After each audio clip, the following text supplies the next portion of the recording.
Hi guys, আপোনালোকৰ খবৰ ভালনে? গৰম কেনেকুৱা পৰিছে? নিশ্চয় ভাল ধৰণে গৰম পৰিছে, আমাৰ ফালেও পৰিছে।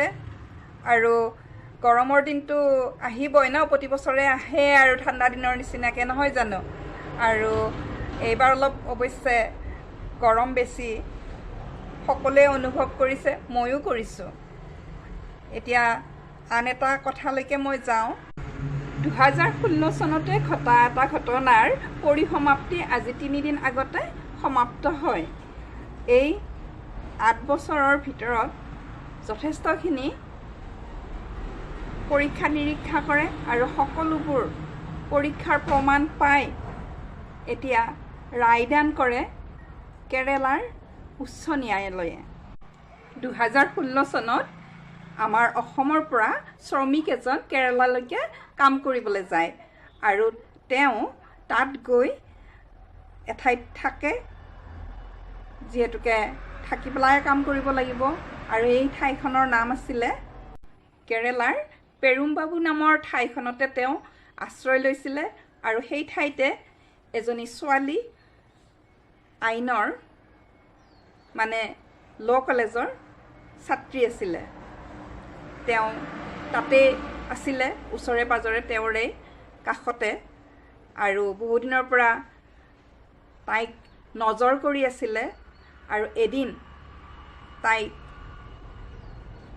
বেয়া কামৰ কাৰণে বাধ্য কৰাইছিল, য'ত নেকি মানে প্ৰকাশ কৰিব নোৱাৰি ইমানেই বৰ্বৰতাৰ কাম তেওঁ কৰিছিল যে তাই কৰিবলৈ বাধা দিছিল, কিন্তু বাধা নামানি জোৰ জবস্তি কৰিছিল আৰু তাৰপিছত তাইক মাৰি পেলাইছিল। এই কামটো কৰাৰ পিছত সি সেই ঠাইত নাথাকিলে, গান্ধীপুৰম ঠাইলৈকে পলাই গ'ল আৰু তাতে সি গোপনে থাকিলে। আৰু ইফালে এৰ্নাকুলাম ডিষ্ট্ৰিক্ট কোৰ্টত কেছ ৰুজু হ'ল আৰু তাত কেৰেলা চৰকাৰে কেছ চলালে আৰু দোষীক বিচাৰি ফুৰিলে। কেনেকৈ বিচাৰি ফুৰিলে কৈ আছোঁ, শুনক। 376 আৰু 302 ধাৰাত কেছটো ৰুজু হৈ গ'ল আৰু বিচাৰপীঠ খণ্ডপীঠে 100জন আৰক্ষীক নিয়োগ কৰিলে এই কেছটো ধৰাৰ কাৰণে, মানে মানুহজনক ধৰাৰ কাৰণে। তেওঁলোকে 1500 মানুহক সোধপোছ কৰিলে। তেওঁ য'ত মিস্ত্ৰী কাম কৰিছিল, য'ত শ্ৰমিক কাম কৰিছিল, সেই ঠাইবিলাকত বিচাৰি ফুৰিলে। তেওঁৰ স্কেচ, ফটো এইবিলাক লৈ য'ত য'ত তেওঁ মিস্ত্ৰী কাম কৰিছিলে, শ্ৰমিক কাম কৰিছিলে, সেই শ্ৰমিকবিলাকৰ মাজে মাজে বিচাৰি ফুৰিছিলে। তেনেকৈ 20,000 ফোন চেক কৰিছিলে। সেই 20,000 ফোন অকল পৰীক্ষা কৰাই নহয়, কল ৰেকৰ্ডিঙো মানে পৰীক্ষা কৰিছিলে। এইবিলাক কৰাৰ পিছত প্ৰায় 50 দিনৰ পিছত তেওঁক তামিলনাডুৰ গান্ধীপুৰমত ধৰা পৰে আৰু তেনেকৈ গ্ৰেপ্তাৰ কৰা হয়। এইবিলাক কামৰ কাৰণে উচ্চ স্তৰৰ আৰক্ষী নিয়োগ কৰিলে, SIT গঠন কৰিলে আৰু তেনেকৈ DNA পৰীক্ষা কৰিলে আৰু 5,000 মানুহৰ ফিংগাৰ প্ৰিণ্টছো সংগ্ৰহ কৰিলে।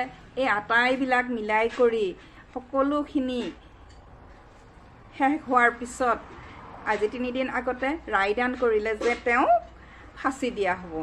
তাৰ আগতে 2016 চনত হৈছিলে ঘটনাটো, 2017 চনতে এৰ্নাকুলাম কোৰ্টে এই ধৰণে ৰায় দিছিলে আৰু সেই ৰায়ে এতিয়া বাহাল থাকিলে।